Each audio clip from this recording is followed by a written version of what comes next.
नमस्कार दोस्तों, JW education पर एक बार फिर से आप सभी का स्वागत है। कल की वीडियो में मैंने बताया था कि हम हरियाणा जीके शुरू करने जा रहे हैं, जो कि हरियाणा पुलिस और ग्रुप डी के लिए काफी ज्यादा इंपॉर्टेंट होने वाली है। तो हरियाणा का गठन जो हमारा आज का लेक्चर 1 है वो हम लेके आ गए हैं। इसलिए हमने हमारा मोटिव रखा वो है भाई नौकरी लेकर रहेंगे। हम अपनी नौकरी के लिए पूरी प्रयास करेंगे, हर वो चीज आप तक लेकर आएंगे जिससे आपको 25 में से 25 नंबर आ सके। ठीक है, कंटेंट बिल्कुल आपको रेलिवेंट मिलेगा। ठीक है, जो आपके एग्जाम के पॉइंट ऑफ व्यू से काफी ज्यादा इंपॉर्टेंट होने वाला है। तो दोस्तों बस एक ही चीज कहूंगा आपको कि भाई आपको अगर कंटेंट पसंद आए ना तो चैनल को जरूर सब्सक्राइब कर लेना है, क्योंकि आपका सब्सक्रिप्शन हमें मनोबल देगा आपको और ज्यादा अच्छा कंटेंट आप तक पहुंचाने के लिए। और मैं अगर टाइमिंग बता दूं तो डेली 9 बजे आपको हरियाणा जीके की क्लास मिलेगी, वो भी रिकॉर्डेड फॉर्म में होगी। ठीक है, तो बिना किसी देरी के जंप करते सीधे वीडियो शुरू करते अपनी। ठीक है, तो भाई सबसे पहले मैं आपको बता दूं कि हमारा जो आज का टॉपिक है वो है भाई हरियाणा का गठन। एक बार मैं इसको हाईलाइट कर देता हूं। और भाई ये पीडीएफ मैं आपको बता दूं तो ये पीडीएफ आपको मिलेगी भाई जॉब्स जेडब्ल्यू एजुकेशन टेलीग्राम पर। ठीक है, टेलीग्राम का लिंक मैं डिस्क्रिप्शन में डाल दूंगा, तो वहां पर आप इस पीडीएफ को एज इट इज देख सकते हो, लिखने की जरूरत नहीं है। पीडीएफ आपको पीडीएफ की फॉर्म में ही मिलेगी टेलीग्राम पर। ठीक है, तो मैं यहाँ पर आपको जो शुरू से लेकर लास्ट तक हरियाणा जो हमारा जब से अंग्रेज आए थे वहां से लेकर, क्योंकि वहां से भी क्वेश्चन आपके कई बार उठ जाते हैं भाई। ठीक है, वहां से लेकर और जब तक आपका हरियाणा बना था 1966 तक, पूरा का पूरा आपको एक डिटेल में स्टोरी टेलिंग के माध्यम से मैं आपको यहाँ पर पढ़ाऊंगा। ठीक है, क्योंकि आज ये टॉपिक ऐसा है यहाँ पर ट्रिक हम कुछ अप्लाई करेंगे ना तो वो वैलिड नहीं हो पाएंगे यहाँ पर। ठीक है, तो कुछ एक इश्यू के कारण मैं आपको स्टोरी टेलिंग के माध्यम से बताऊंगा। आगे आगे हम आपको हर चीज ट्रिक से कराते चलेंगे। ठीक है, 31 दिसंबर 1600 ईस्वी में ब्रिटिश ईस्ट इंडिया कंपनी आपकी भाई आई थी। ठीक है, भारत में व्यापार करने के लिए। सबसे पहले मैं बताऊं आपको कि जो अंग्रेज आए थे ना वो व्यापार के मकसद से ही आए थे। हमारे जो राजा थे उनमें एकता नहीं थी, जिसके कारण क्या था कि भाई उन्होंने फूट डालनी राज करा। ठीक है, फूट डालनी शुरू करी और राज किया। ठीक है, मेन मकसद था उनका भाई व्यापार। बाद में उन्होंने अंग्रेजों ने सोचा कि भाई व्यापार तो बस नाम का, हम यहाँ पर करते हैं अपना राज, और फिर उन्होंने अपना राज स्थापित कर दिया। 18वीं शताब्दी में हरियाणा मराठों का जो अधिकार था हरियाणा पर। ठीक है, उस समय मराठों का अधिकार था हरियाणा पर प्रॉपर तरीके से। तो 30 दिसंबर 1803 को भाई अंग्रेजों का जो वर्चस्व वो बढ़ता चला गया। ठीक है, उसके कारण अंग्रेजों ने क्या किया कि भाई ये सोचा कि हरियाणा को अड़प लेते हैं। तो भाई सुअर्जनन एक गांव की संधि होती थी उस समय। ठीक है, जो संधि होती थी जैसे कि बहुत सी संधियों का यूज करके उन्होंने क्या किया भाई अपने भारत में जगह जगह पर कब्जा किया। ठीक है भाई, सहायक संधि लगा ली, कहीं पे कुछ लगा दिया, कहीं पे कुछ। तो वैसे ही हरियाणा के ऊपर उन्होंने स्वर्जनन संधि का यूज किया, और जो हरियाणा को है वो दौलत राव सिंधिया ने उनसे सौंप दिया भाई। ठीक है, कि भाई ये आपका हो गया हरियाणा आज से। लेकिन 1803 में प्रॉपर तरीके से नहीं हुआ था। प्रॉपर तरीके से तो हुआ था भाई आपका 1809 और 10 में। 1809-10 में क्या हुआ भाई, ईस्ट इंडिया कंपनी का हरियाणा पर पूर्ण रूप से अधिकार हो गया। ठीक है, 1833-34 का जो चार्टर अधिनियम था उसके तहत उत्तर पश्चिमी प्रांत में शामिल किया गया था भाई। हरियाणा को उत्तर पश्चिमी प्रांत में 1833-34 के तहत शामिल कर दिया गया था। ठीक है भाई, तो सन 1857 में पहले हरियाणा उत्तर प्रदेश का हिस्सा था। सबसे पहले सभी को देखो मैं बता देता हूँ, नहीं पता हुआ तो पंजाब से पहले 1857 के समय पे हरियाणा था वो यूपी का हिस्सा था। ठीक है, 10 मई 1857 को क्रांति की शुरुआत मेरठ से होती है जो यूपी में है। ठीक है, फलस्वरूप हरियाणा ने उत्तर प्रदेश से अलग कर पंजाब में मिला दिया। उसके पीछे क्या रीजन था, क्योंकि भाई पूरे हरियाणा ने यूपी का साथ दे दिया था, और वहां पर इतनी बुरी तरीके से क्रांति भड़क गई थी कि उन्होंने सोचा अगर हरियाणा और यूपी एक हो गए तो भाई कुछ भी कर सकते हैं, क्योंकि हरियाणा वालों का दिमाग तो वैसे भी गर्म होता है। तो फिर उन्होंने क्या किया, वहां से उठा के और वो मिला दिए अपने पंजाब के अंदर। ठीक है, फिर भाई पंजाब का हिस्सा रहा हरियाणा लगभग 1966 तक। ठीक है, प्रमुख रियासतें कौन कौन सी थी, जींद, नाब और पटियाला थी। इस प्रकार हरियाणा 1858 से लेकर 1866 तक पंजाब का हिस्सा रहा। ठीक है, और उस हिस्से को क्या बोलते थे भाई, पेप्सू बोलते थे। ठीक है, उस हिस्से को जो वहां पर रहा था उसको पेप्सू बोलते थे। आगे चलते हैं, अब बात करते हैं भाई हरियाणा से पहले, आज़ादी से पहले हरियाणा क्या कुछ था। 1925 में अखिल भारतीय मुस्लिम लीग के दिल्ली अधिवेशन की जो स्वागत समिति थी ना, एक स्वागत समिति थी, उसके अध्यक्ष थे पीरजादा मोहम्मद हुसैन। ठीक है, उसने हरियाणा को मतलब ये कहा था कि भाई आप पंजाब से निकाल कर दिल्ली में मिला दो, क्योंकि ना तो पंजाबियों से हमारी भाषा मैच होती, लगभग आधा जो दिल्ली है वो हरियाणवी बोलता है भाई। ठीक है, तो 1925 में सबसे पहले पीरजादा मोहम्मद हुसैन ने ये कहा था भाई, क्वेश्चन ये आ सकता है कि भाई सबसे पहले मांग किसने उठाई थी, तो पीरजादा मोहम्मद हुसैन ने 1925 में उठाई थी। ठीक है, कहां पर उठाई थी, अखिल भारतीय मुस्लिम लीग का जो अधिवेशन था ना वहां पे, और ये किसका था, स्वागत समिति का अध्यक्ष था। ठीक है, पीरजादा मोहम्मद हुसैन, ये आपको दिमाग में छाप लेना भाई। ठीक है, 1928 में दिल्ली में हुई सर्वदलीय सम्मेलन में भी यह मांग दोबारा से दोहराई गई थी। ठीक है, सर्वदलीय सम्मेलन था उसमें 1928 में दूसरी बार ये दोहराई गई थी। और 9 दिसंबर 1932 को हरियाणा और दिल्ली के राष्ट्रवादी नेता दीनबंधु गुप्ता ने हरियाणा को पंजाब से अलग करने की मांग उठाई थी। ठीक है, 9 दिसंबर 1932 की बात है ये। 9 दिसंबर 1932, ये भाई दोबारा प्रिंट हो गया, कोई बात नहीं, मैं बता देता हूँ आपको। 9 दिसंबर 1932 को हरियाणा के जो राष्ट्रवादी नेता थे ना दीनबंधु गुप्ता, उन्होंने भी क्या कहा था कि भाई इनको पंजाब से अलग करके और एक हरियाणा को अलग बनाने की मांग कर दी गई थी। ठीक है, उसके बाद ये थी सारी बातें जो आज़ादी से पहले की थी। और आज़ादी के बाद की बात करते हैं हम, जो कि एग्जाम के पॉइंट ऑफ व्यू से काफ़ी ज़्यादा इंपॉर्टेंट है। 15 अगस्त 1947 को भारत आज़ाद होने के बाद यह भाषा को लेकर विवाद में रहा था, क्योंकि भाई पंजाब की भाषा अलग थी, हरियाणा की भाषा अलग थी। 1948 में सिख नेता मास्टर तारा सिंह ने एक अलग पंजाबी सूबे की मांग उठाई थी। ठीक है भाई, 1948 में सबसे पहले एक मास्टर थे हमारे सिख नेता मास्टर तारा सिंह, उन्होंने ये पंजाबी सूबे की मांग उठाई थी। इस फॉर्मूले को निपटाने के लिए इस समस्या को निपटाने के लिए पंजाब के मुख्यमंत्री भीम सेन सच्चर ने एक फॉर्मूला लाया भाई, वो था भाई आपका सच्चर फॉर्मूला। क्योंकि देखो मिलता जुलता ये ऐसे होगा कि भीम सिंह सच्चर था, वो अपना ही नाम से फॉर्मूला निकालेगा। ठीक है भाई, जैसे कि अब नायब सिंह सैनी है तो सैनी सरकार, क्योंकि अपने नाम से ही चलाएगी। पहले खट्टर सिंह थे, खट्टर सरकार, तो ऐसे ही भीम सिंह सच्चर जी ने सच्चर फॉर्मूला लागू किया। इसको लागू किया था भाई 1 अक्टूबर 1949 को ये लागू हो गया था। ठीक है, 1 अक्टूबर 1949 को, क्योंकि देखो ये जो डेट है ना, डेट तो भाई आपको याद रखनी पड़ेगी। डेट की कोई भी रॉकेट साइंस नहीं होती, कोई भी लॉजिक नहीं होता, कोई भी ट्रिक नहीं होती। उसके बाद आते हैं भाई, उसमें हरियाणा को 2 भागों में बांटा गया था। ठीक है, सच्चर फॉर्मूले के तहत 2 भागों में बांट दिया।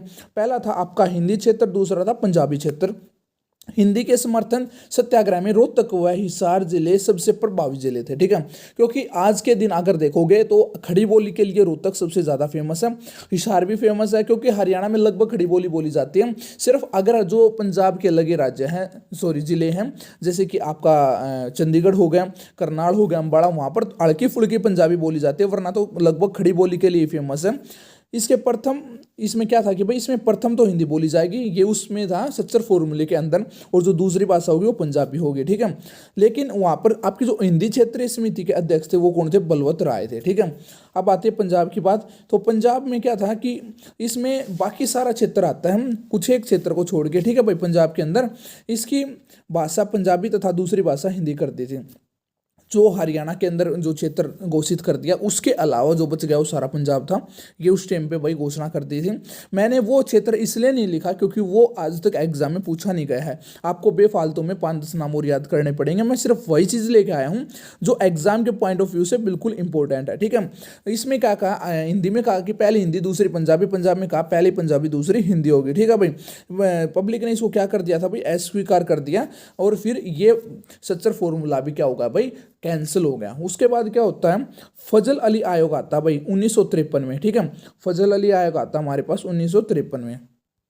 29 दिसंबर 1953 को भारत सरकार ने सैयद फजल अली की अध्यक्षता में फजल अली आयोग का गठन किया था भाई।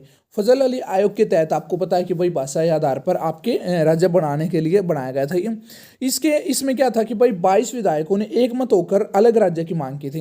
हम हरियाणा के जो 22 विधायक थे उन्होंने एक मत होकर, क्योंकि उस टाइम पे हरियाणा नहीं कहेंगे हम, पूरा हरियाणा और पंजाब एक ही था, तो उसमें 22 विधायकों ने एक मत होकर अलग राज्य की मांग की थी। आयोग ने 1956 में अपनी रिपोर्ट पेश की और भाषा के आधार पर राज्य का विभाजन को मांग लेकर अस्वीकार कर दिया था। उसमें क्या था कि भाई ये कि हम इसको भाषा के आधार पर हरियाणा और पंजाब को अलग नहीं कर सकते।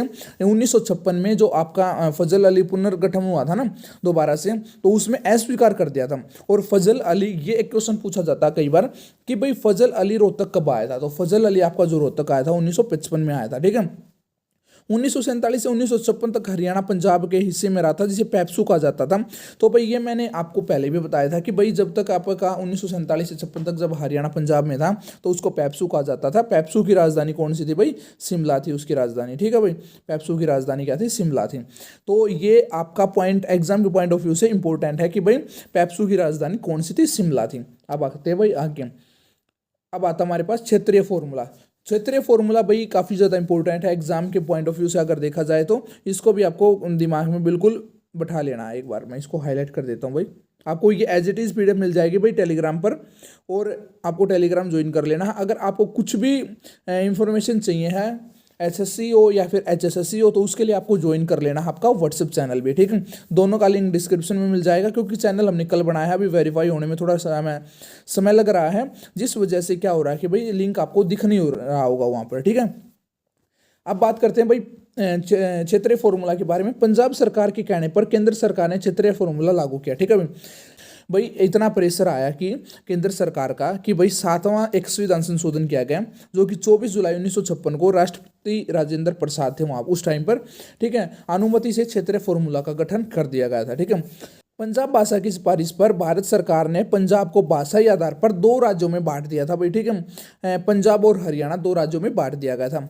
इसमें क्या था कि भाई पंजाबी और हिंदी इस राज्य की जो सरकारी भाषाएं होंगी, ठीक है। पंजाब की भाई बात तो वही आ गई फिर भी, ठीक है। प्रत्येक क्षेत्र में एक क्षेत्रीय समिति होगी जो कानून बनाने से पहले उस समिति पर परामर्श देगी। उस मतलब ये है कि भाई उसके ऊपर क्या है कि उसके ऊपर थोड़ी सलाह मशुरा करेगी, ठीक है। दोनों क्षेत्रों का एक विधानसभा और एक ही राज्यपाल होगा। उस समय तक यही था कि भाई हरियाणा, क्योंककि नया नया बन रहा था कि जब तक भाई हम आगे कुछ संशोधन नहीं करते तब तक क्या होगा कि दोनों की एक ही विधानसभा होगी और एक ही राज्यपाल होगा। फिर क्या कि भाई 1965 में फतेह सिंह ने पंजाबी सूबे की स्थापना के लिए आमरण अनशन शुरू कर दिया था भाई, ठीक है। फतेह सिंह ने क्या कर दिया था, आमरण अनशन शुरू कर दिया, ठीक है। और वहां पर क्या था कि भाई आमरण अनशन था वो 1965 में आपकी जो भारत पाकिस्तान का युद्ध शुरू हो गया था उसके कारण क्या कर दिया था भाई, टाल दिया था, स्थगित कर दिया था। फिर आता भाई 24 जुलाई 1956 को क्षेत्रीय फॉर्मूला को लागू किया गया, 24 जुलाई को लागू हो गया था भाई, ठीक है। 1956 को क्षेत्रीय फॉर्मूला। वर्ष 1957 के चुनाव के बाद प्रताप सिंह कोरो ने हरियाणा में पंजाबी भाषा की पढ़ाई अनिवार्य कर दी, ठीक है। ये वही बात आगे घूम फिर के कि भाई दूसरी पंजाबी जरूरी है, पहले बताया था, तो अब फिर यही कर दिया कि भाई हम आपके यहाँ पर पंजाबी पढ़ानी जरूरी है हरियाणा के अंदर। फलस्वरूप विरोध शुरू हो गया भाई, बहुत ज़्यादा हजारों की तादाद में लोगों को कैद करना शुरू कर दिया। रोहतक और हिसार में, क्योंकि रोहतक तो खड़ी बोली का इलाका भाई, रोहतक और हिसार में ये जो आंदोलन था ये बहुत ही ज़्यादा प्रभावशाली आंदोलन था। बलवंत तयल को हिंदी क्षेत्रीय समिति का अध्यक्ष चुना गया था उस टाइम पे, ठीक है भाई, बलवंत तयल को, ठीक है। वर्ष 1960 में सिखों के नेता मास्टर तारा सिंह ने पंजाबी सूबे के लिए आंदोलन शुरू किया, और उनकी गिरफ्तारी के बाद, यानी कि इन्होंने जो आंदोलन शुरू किया 1960 में, उसके कारण इसकी होगी गिरफ्तार, ये गिरफ्तार हो गई। गिरफ्तार होने के बाद क्या हुआ था भाई, फतेह सिंह आए थे 1965 में, जिसको इसने आगे बढ़ाया था, ठीक है भाई। और इन्होंने क्या कर दिया था भाई, आमरण अनशन शुरू कर दिया था। लेकिन वही बात आ गई कि भाई 1965 में जो आपका युद्ध था भारत और पाकिस्तान का, जिसके कारण इसको क्या कर दिया था भाई, स्थगित कर दिया गया था, ठीक है। इसके ऊपर कोई भी बात नहीं कर पाए। फिर आता भाई हमारे पास हुकुम सिंह समिति। 23 दिसंबर 1965 में सरदार हुकुम सिंह की अध्यक्षता में हुकुम सिंह समिति का गठन किया गया था, ठीक है। इनकी सिफारिश पर सीमा आयोग का भी गठन हुआ था, ठीक है। सीमा आयोग का गठन किसने करवाया था भाई, हुकुम सिंह समिति की सिफारिश पर, ठीक है। हुकुम सिंह कौन थे भाई, एक लोकसभा के स्पीकर थे उस टाइम पर, ठीक है। और इन्हीं की अध्यक्षता में हुकुम सिंह समिति का गठन हुआ था 23 दिसंबर 1965 को। ये तारीख आपको याद रखनी है कन्फर्म, ठीक है। हुकुम सिंह की सिफारिश के आधार पर सरकार ने सर्वोच्च न्यायालय के न्यायाधीश JC शाह आयोग की अध्यक्षता में पंजाब पुनर्गठन सीमा आयोग का गठन किया गया था भाई, ठीक है।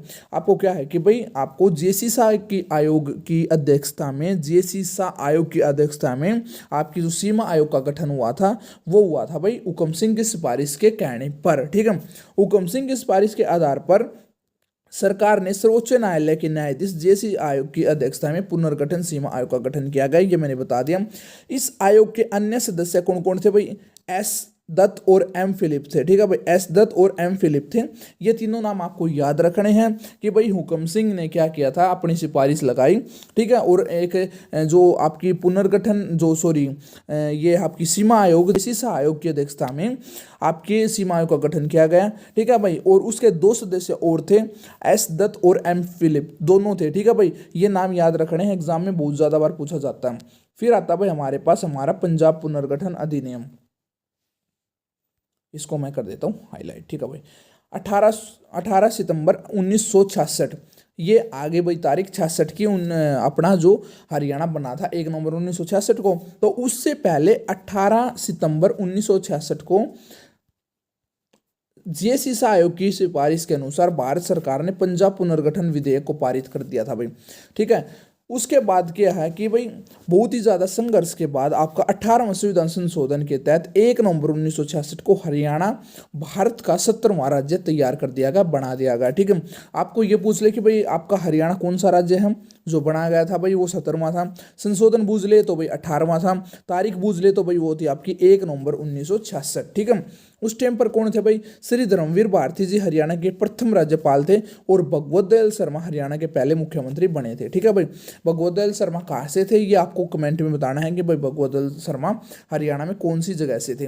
ठीक है, हरियाणा पंजाब का 35.18% भाग लेकर अलग हुआ था, इसीलिए कहते हैं हरियाणा छोटा हिस्सा है। ठीक है भाई, और हरियाणा सबसे ज़्यादा क्या है भाई? फसल में सबसे आगे रहता है। ठीक है, कुश्तियों में सबसे आगे रहता है और आजकल तो नशे में भी सबसे आगे हरियाणा ही रहने लग गया है। ठीक है, पता नहीं किस तरीके की आज के दिन शिक्षा दी जा रही है, क्योंकि नशे के जो है बिल्कुल, अगर मैं कहूँ कि हर कोई नशे की तरफ चल रहा है, छोड़ो उस, वो हमारा टॉपिक नहीं है, उसके बारे में बात करते भी नहीं है। ठीक है, और पंजाब के पास है भाई 64.82% भाग यहाँ पर पंजाब के पास है। तो भाई ये आज की आपकी क्लास थी। आपको अगर कोई भी डाउट हो, कुछ भी इंप्रूवमेंट की ज़रूरत हो तो भाई ज़रूर बताइएगा, हम उसका इंप्रूवमेंट भी करेंगे और आपकी डाउट को क्लियर करने की भी कोशिश करेंगे। आपको टेलीग्राम है, टेलीग्राम पर आपको क्या है कि भाई टेलीग्राम, आपका टेलीग्राम जॉब सुविधा आशीष यानी कि JW एजुकेशन के नाम से टेलीग्राम मिलेगा आपको, उसको आपको ज्वाइन कर लेना है। और JW एजुकेशन के नाम से व्हाट्सएप चैनल है, उसको ज्वाइन कर लेना है। और ये आपकी क्लास हरियाणा का गठन आपका लेक्चर 1 कंप्लीट होता है। कल हम इसके लेक्चर 2 लेके आएंगे, डेली 9 बजे आपको क्लास मिल जाएगी। ठीक है, और नेशनल जीके भी आपकी बहुत जल्दी शुरू होने वाले हैं, एनिमल हस्बेंड्री भी आपकी बहुत जल्दी शुरू होने वाली है। सब कुछ कराएंगे भाई, सिलेक्शन लेकर रहेंगे। अब की बार सिलेक्शन की गारंटी हमारी है, पहले ही बताया था। तो मिलते हैं बहुत जल्दी कल की क्लास में, तब तक जय हिंद जय भारत, टेक केयर।